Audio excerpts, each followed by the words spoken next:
श्री शिवाय नमस्तुभ्यं। ध्यान से एकादशी है। स्कंद पुराण यहाँ तक कहती है कि इस कथा के चरित्र को जो श्रवण कर लेता है उसको 26 एकादशी करना भी नहीं पड़ती। इस एकादशी की केवल ये कथा सुनकर ही वो तर जाता है। बहुत ध्यान से सुनना इसको, कथा तो बड़े भाव से सुन लो इसको, है? बड़े प्रेम से। इसलिए सारी एकादशियों में निर्जला एकादशी की महत्वता शास्त्र प्रमाण करता है महाराज। निर्जला एकादशी का उद्यापन जो करा जाता है, उसका उद्यापन और प्रदोष का जो उद्यापन करा जाता है, इन दोनों का क्रम लगभग एक जैसा ही। तो निर्जला पहुंची है और निर्जला ने जाकर भगवान नारायण से निवेदन करा। भगवान विष्णु ने पूछा, क्या बात है निर्जला, आज तुम खेलती हुई यहां पर आकर खड़ी हो गई, क्या हुआ क्या है? क्या तुमको गौलोक धाम में आनंद की अनुभूति नहीं हो रही जो तुम बैकुंठ में आई हो? निर्जला घूमती घूमती भगवान के सम्मुख में पहुंच गई। भगवान ने पूछ रहे हैं, बार बार पूछा, निर्जला हुआ क्या तुमको?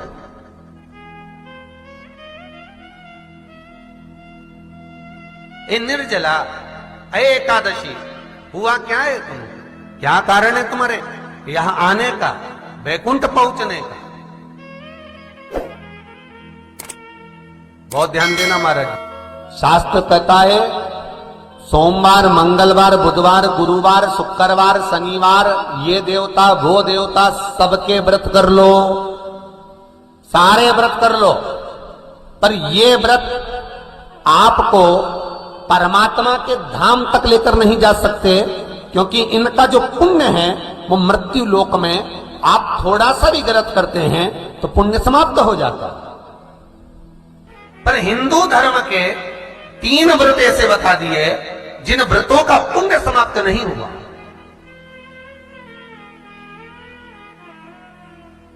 हिंदू धर्म के 3 व्रत ऐसे हो गए जिनका पुण्य समाप्त नहीं हुआ महाराज। जिनका पुण्य प्रबलता में बढ़ता गया। पहले नंबर पर एकादशी, दूसरे नंबर पर प्रदोष और तीसरे नंबर पर शिवरात्रि। एकादशी भी 26 है तो प्रदोष भी जम के बोलते जाओ 26 है। शिवरात्रि केवल 12, केवल 12। और अगर अधिक मास की पड़ जावे तो ये 13, पर अधिक की आय तो 13 है। तो यहां शास्त्र कह रहा है कि 3 व्रत हमारे यहाँ जिनका पुण्य समाप्त नहीं हुआ, जिनका पुण्य प्रबल हुआ, बड़ा। इसलिए आज भी माता एकादशी का व्रत करती है। और एकादशी का व्रत कर कर अगर कोई जीवात्मा को देते हैं, कोई मर भी गया तो उसको एकादशी का दान देते हैं। एकादशी का उसको दान दिया है। महाराज निर्जला खड़ी है। पूछा क्यों आई हो, क्या कारण? निर्जला आई तब लक्ष्मी मैया उठकर निर्जला के करीब में गई। निर्जला बहुत सरल थी निर्जला। कहते हैं कामा एकादशी सबसे लंबी है। कौन सी एकादशी? कामा। फिर मोक्षदा उससे नीची है महाराज। और निर्जला जो है बिल्कुल छोटा स्वरूप है। निर्जला का मतलब देखा जाए तो केवल 2 चोटी करी हुई है। मस्तक पर भोर लगा हुआ है निर्जला के, माथे पर बिंदी लगी हुई है निर्जला के, सुंदर गले में तुलसी की मालाएं पहनी है निर्जला। हाथ में जो हाथ फूल जैसी माताएं पहले पहनती थी, आपको ध्यान में होगा, ऐसा बड़ा फूल होता था, अंगूठियां पड़ी होती थी, हाथ में ऐसा लगा रहता है। तो निर्जला हाथ फूल भी तुलसी के धारण करी। बड़ा सुंदर स्वरूप है माता निर्जला का महाराज। छोटी है तो माता लक्ष्मी उनके पास में गई और निर्जला से जाकर पूछा, निर्जला तेरे आने का कारण क्या है, तू बता। नारायण आपसे पूछ रहे हैं कि क्यों आई हो, किस लिए आई हो, क्या है तुम्हारे आने का कारण? निर्जला ने कहा, मेरी विनती केवल इतनी सी है मां कि मैं ये चाहती हूं कि मैं जीव के प्राण छूटने के बाद उसके प्राणों को जिस समय मैं लेकर जीवात्मा के प्राणों को परमात्मा तक भेजूं, बैकुंठ तक भेजूं, गौलोक धाम तक भेजूं, उस बीच में मुझे ले जाते समय कई नरक भी बीच में पड़ेंगे, कई स्थान ऐसे बैतरणी आदि आदि स्थान बीच में आएंगे तो वो स्थान में मुझे रोका ना जाना,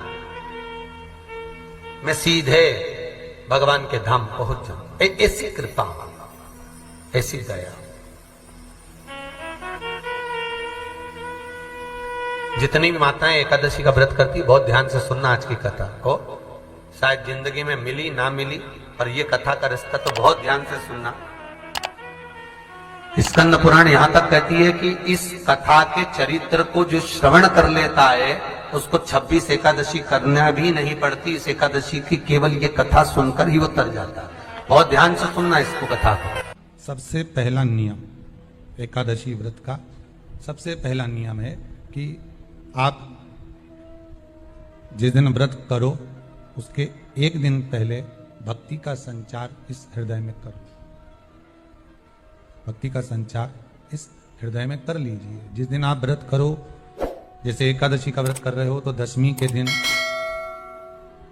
शाम का समय जब आवे, रात्रि जब होने लगे, शाम का समय आवे और रात्रि का आप जब भोजन ग्रहण करो तो उस भोजन में कोई ऐसा पदार्थ ग्रहण मत करिए जिस पदार्थ के कारण आपकी एकादशी बिगड़ जाए। कोई बेकार भोजन में ग्रहण नहीं करना, श्रेष्ठ भोजन ग्रहण करिए दशमी। और एकादशी का दूसरा नियम बहुत ध्यान से सुनिएगा। जिस दिन आपकी एकादशी का व्रत हो उस दिन प्रयास करिएगा कि अपने हाथ से किसी भी वृक्ष की कोई पत्ती टूटे ना। अपने हाथ से किसी भी वृक्ष की, पौधे की, किसी भी वृक्ष की पत्ती अपने हाथ से ना टूटे। बहुत ध्यान दीजिएगा महाराज। एकादशी का ये दूसरा नियम है कि अपने हाथ से किसी पौधे की, किसी वृक्ष की, किसी डाली की कोई पत्ती टूटे ना, कोई पत्ती ना टूटे, इसका प्रयास करिए।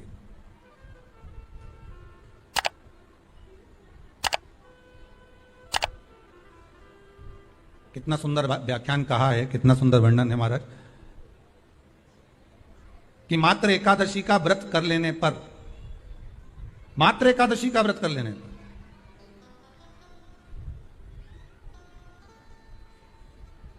जो पूर्व में किया गया हमारा पाप कर्म है, हमने किसी जीव की हत्या करी है, हमने किसी को कष्ट प्रदान करा है, हमने किसी को अपशब्द कहा है, हमने किसी को ताने दिए, हमने किसी को आड़ा टेढ़ा कहा है, हमने किसी को गालियां दे दी है, मात्र एकादशी का व्रत ही कर लेने पर ये सारे जो दोष हैं वो समाप्त हो जाते हैं।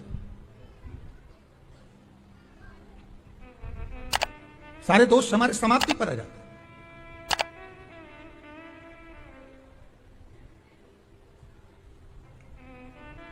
अब एक विचार करिएगा थोड़ा सा अपने मन में, अपने चित्त में, अपनी वृत्ति में एक बात उतारिएगा। एक अपने मन में एक बात को उतार कर रखिएगा कि आप अपने पाप को, अपने पाप कर्म को जिस दिन क्षीण करने वाले हो, समाप्त करने वाले हो, अपने पाप को आप जिस दिन समाप्ति पर लेकर जा रहे हो तो उसके एक दिन पहले आपको प्रसन्नता होना चाहिए कि नहीं होना चाहिए कि कल मेरा पाप कटने वाला है, कल मेरा पाप समाप्त होने वाला है। जो मैंने पाप कर्म करा है वो समाप्त होगा, जो मैंने पाप कर्म करा है वो कल समाप्त हो जाएगा। तो एक दिन पहले आपके चेहरे पर प्रसन्नता हो कि ना हो?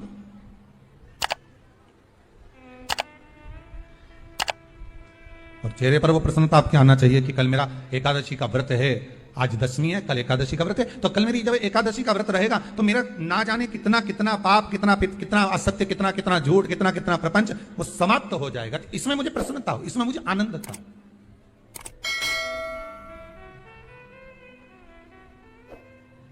तो क्या कहा गया कि प्रयास करिएगा कि एकादशी के दिन कोई वृक्ष की, कोई डाली की, कोई कोपल की कोई पत्ती ना तोड़ी जाए। क्यों? तो कहा अगर उस पत्ती को हम तोड़ देते हैं, वृक्ष की पत्ती को या क्यारे में लगी हुई कोई डाली की पत्ती को हम तोड़ देते हैं तो एकादशी का पुण्य फल प्राप्त नहीं होता, एकादशी का कोई फल हमारे खाते में नहीं जाता, पुण्य फल प्राप्त। अब फिर भले तुम चाहे तुमने मोरदन खाया हो, चाहे तुमने फिर चिप्स खाई हो, चाहे तुमने फिर व्रत का कितना ही सामान खा गए और तुमने सोचा कि आज मेरी एकादशी है, तो फिर उसका कोई फल प्राप्त नहीं, उसका कोई सुख प्राप्त नहीं आपको। फिर रहे हैं वो भी श्रवण करें। एकादशी के दिन बन सके एक बेलपत्र, उस बेलपत्र के मध्य भाग में बीच वाली पत्ती पर लाल चंदन और दोनों पत्तियों पर पीला चंदन, नीचे वाली दोनों पत्तियों पर पीला चंदन, बीच वाली पत्ती पर लाल चंदन और दोनों पत्तियों पर पीला चंदन। और इसी बेलपत्र के साथ में जो लाल चंदन वाला जो पत्ती है उस पर एक श्वेत पुष्प, सफेद फूल रखकर आप अपनी कामना कर जब आपको जल चढ़ाते चढ़ाते 3 महीना, 4 महीना, 5 महीना, 6 महीना आपके हो जाए और बाबा देव अधिदेव महादेव को जल चढ़ाते चढ़ाते समय बीत जाए, तब बाबा से अपने दिल की बात कहने के लिए लाल चंदन, सफेद पुष्प, पीला चंदन दोनों पत्तियों पर अपने हाथ में लेकर कामना कर अशोक सुंदरी वाली जगह पर जब हम उसको समर्पित कर, अशोक सुंदरी वाली जगह पर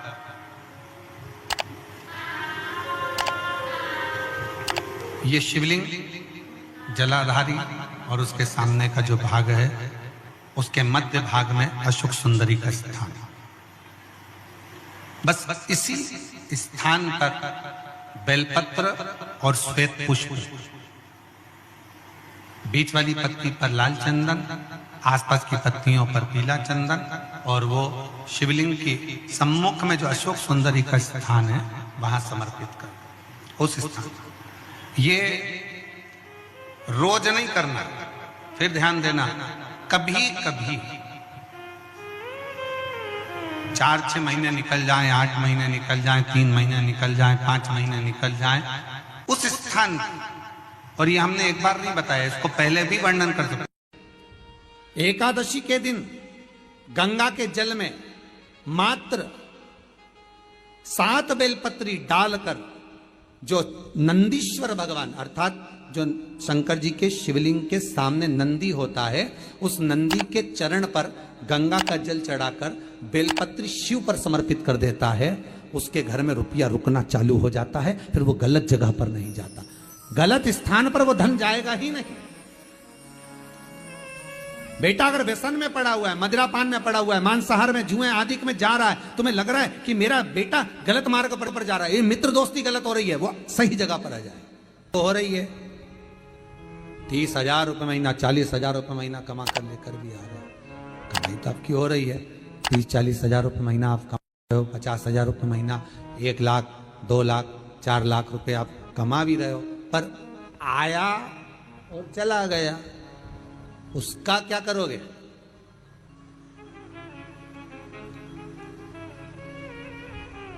उसका करना क्या है? बहुत सुंदर संवाद है, ध्यान दीजिएगा। जिसके घर में कमाने वाले 2-4 हैं, पैसा तो आ रहा है पर घर में टिक नहीं रहा, डॉक्टर में, पुलिस में, एक्सीडेंट आदि में, कहीं गलत जगह पर व्यसन में अगर पैसा जा रहा है, जुए में, मांसाहार, मदिरा पान, या कहीं आया पैसा, पैसा आने में कमी नहीं, आ रहा है पर टिक नहीं रहा, रुक नहीं रहा, कोई मांगने आ गया, दे दिया, फिर वहां से अपने पास नहीं आ रहा, अपन कह रहे हैं भैया हमारा पैसा लौटा दो, नहीं आ रहा।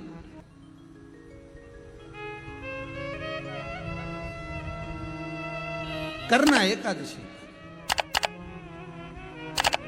कई लोग इसको धन के लिए भी करते हैं, संपदा के लिए, संपदा के लिए अर्थात जिसका व्यापार नहीं चलता, जिसके घर में पैसा नहीं आता, या नौकरी नहीं लग रही, या सर्विस नहीं लग रही, आप अप्लाई कर रहे हो, जगह जगह जाकर इंटरव्यू भी दे रहे हो और पैसा नहीं आता, तो उसके लिए भी प्रयास किया जाता है। पर उसके लिए यहाँ पर जो धन के लिए करते हैं, उसके लिए विष्णुपदी के लिए करते हैं। मतलब जैसे गंगा के जल में तुलसी के 11 पत्ते डाले जाते हैं। कितने पत्ते डालते हैं? 11 तुलसी के पत्ते डालते हैं, और उसको किसी भी नारायण के मंदिर में, राम कृष्ण शिव, शंकर नहीं, राम कृष्ण भगवान विष्णु, दत्त आदि जितने नारायण के मंदिर हैं, उस मंदिर में किसी भी पात्र में, एक छोटे से पात्र में उसको भरकर रखी आते हैं महाराज, उससे भी जॉब, सर्विस, नौकरी में सफलता प्राप्त हो जाती है। परंतु वो भी एकादशी को ही होता है। कुछ देर तक पात्र को रखा जाता है, फिर वही पात्र का जल किसी भी वृक्ष के नीचे डाल दिया जाता है, उससे भी नौकरी के लिए फायदा मिलता है। गंगा का जल कोई साधारण नहीं। पैसा, धन ज्यादा आने लगे तो पत्नी को कहना चाहिए कि देखो थोड़ा बहुत मेरा मन है शिव महापुराण की कथा हो जाए, या फिर कहीं सत्कर्म में लग जाए, कहीं ब्राह्मण भोज, साधु भोज, सन्यासी भोज, गुरु जन में, संत जन में, साधु जन में, तपस्वी जन में कहीं लग जाए। ये धर्म पत्नी, जहां धर्म जुड़ा हुआ हो वो धर्म। महाराज, कुछ तिथियां होती हैं जिन तिथियों में अगर आप रोज गंगा का जल शंकर को नहीं चढ़ा सकते तो शिव महापुराण कथा कहती है, स्कंद पुराण कहती है, विष्णु पुराण कहती है, गर्ग संहिता कहती है, गीता पुरुष गोरखपुर का कल्याण का गंगा अंक कहता है कि कुछ तिथियां भारत की भूमि पर ऐसी वर्णित है जिन तिथियों में भी गंगा का जल हम शिव को अगर एक बूंद भी समर्पित कर रहे हैं, गंगा का जल मात्र एक आधी चम्मच भी, आचमन जितना भी अगर हम शिव को समर्पित कर रहे हैं तो उसका सुख आनंदित है। जैसे पंचमी तिथि, नवमी तिथि, दशमी तिथि, एकादशी, प्रदोष, पूर्णिमा, अमावस्या, ये तिथियां हमारे यहां जो दी गई हैं, इन तिथियों में अगर हम गंगा का मात्र थोड़ा सा जल भी अगर जल के पात्र में डालकर गंगा जी का जल थोड़ा सा भी शिव के पास लेकर जा रहे हैं तो ये एक भाव अपने भीतर होना चाहिए कि आप केवल गंगा का जल साधारण शिव मंदिर में समर्पित नहीं कर रहे हो, आप गंगा का जल भले अपने घर से लेकर जा रहे हो और थोड़ा सा भी जल ले जाकर अगर शिव को समर्पित कर रहे हो तो तुम्हारे भीतर यह भाव होना चाहिए कि मैं गंगोत्री से जल भरकर सीधे रामेश्वर में ले जाकर गंगा के जल को समर्पित कर रही हूं। श्रावण के महीने में या अन्य महीने में आप शिव को समर्पित कर रहे हैं, यह आपके भीतर एक भाव उत्पन्न होना चाहिए। एक बात आपको कही थी गुरु महिमा में कि घर से जब निकला करो ना तो भगवान देव अधिदेव महादेव का नाम लेकर श्री शिवाय नमस्तुभ्यम, घर से जब निकलो, कोई कार्य के लिए जा रहे हो तो आप श्री शिवाय नमस्तुभ्यम का स्मरण कर कर जाइए। आप किसी काम के लिए आगे बढ़ रहे हो, श्री शिवाय नमस्तुभ्यम का स्मरण कर कर जाइए। जिस समय आपके मुख से श्री शिवाय नमस्तुभ्यम का स्मरण हो जाए या शिवलिंग का स्पर्श हो जाए या शंकर का अनुमोदन कर कर ओम नमः शिवाय बोलकर या राम बोलकर, कृष्ण बोलकर, शिव बोलकर, आपके भीतर जो रमा हुआ है, आप राम को मानते हैं आप राम को माने, हम मना नहीं करेंगे। आप कृष्ण को माने तो कृष्ण को माने, हम मना नहीं करेंगे। आपका दिल जिससे लगे, आपका चित्त वृत्ति जिससे लगे, और उस पवित्र भूमि में ना जाने कितने साधक, कितने साधु, कितने तपस्वी, कितने संत, कितने महात्मा, कितने जोगी, कितने सन्यासी, कितने ब्राह्मण जन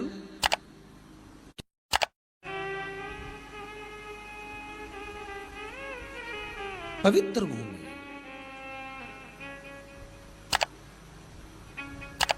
और उस पवित्र भूमि में ना जाने कितने साधक, कितने साधु, कितने तपस्वी, कितने संत, कितने महात्मा, कितने जोगी, कितने सन्यासी, कितने ब्राह्मण जन, कितने विद्वत जन इस भारत की भूमि पर भ्रमण करते रहते हैं, तप साधना करते रहते हैं, उपासना करते रहते हैं, मंत्र जाप स्मरण करते रहते हैं। और जब उनका मंत्र जाप का फल इस भूमि पर प्राप्त होता है तो यहाँ की जो रज है, यहाँ की जो धूल है, यहाँ की जो माटी है, वो सुख का अनुभव करा देती है, एक आनंद का अनुभव करा देती है। श्री भागीरथ बाबा गंगा जी को लेकर आए,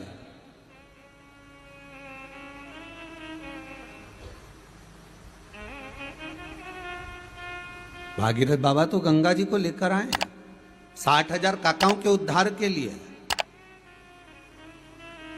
और वो गंगा भी बहती हुई गौमुख से लेकर चलते चलते चलते चलते वो गंगा भी कलकत्ता तक जब पहुंची है, गंगा सागर तक जब पहुंची है, तो उसके घाट पर, उसके तट पर, गंगा महारानी के किनारे पर जितने भक्त, जितने साधु, जितने सन्यासी, जितने साधक, जितने उपासक, जितने जीव रह रहे हैं, ये गंगा उनका कल्याण कर रही है। और जो उसकी शरणागति में जा रहा है, गंगा उसका उद्धार कर रही है। गंगा किसको संवारती है?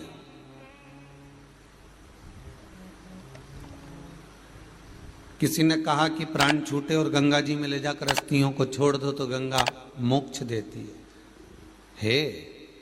विष्णु पुराण में, गर्ग संहिता में, देवी भागवत में, शिव महापुराण में, स्कंद पुराण में लेख लिखे हैं कि गंगा जी ने शंकर जी से वर मांगा था कि मेरे जल में जब तक जीव की अस्थियां पड़ी रहेंगी तब तक वो जीवात्मा वैकुंठ का भोग भोगेगी।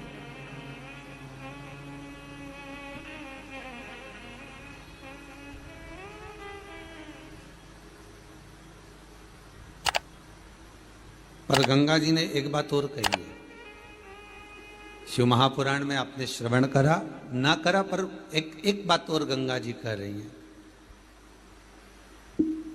कि मैं तार दूंगी, मैं पापी से पापी जीव का उद्धार कर दूंगी, मना नहीं है। वैसे भी तो भारत की भूमि तो पावन पावन नदियां सारी की सारी जितनी भी हैं ये भारत की भूमि पर है, ये भारत माता पर विराजमान, सारे के सारे पावन तीर्थ इस भारत की भूमि पर विराजमान है।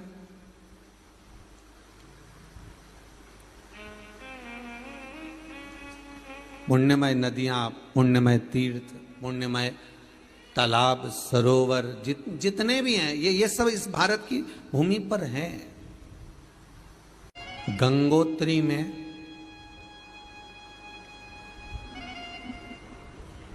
आप लोग गए होंगे कई लोग गंगोत्री, बद्रीनाथ के जो 4 धाम हैं,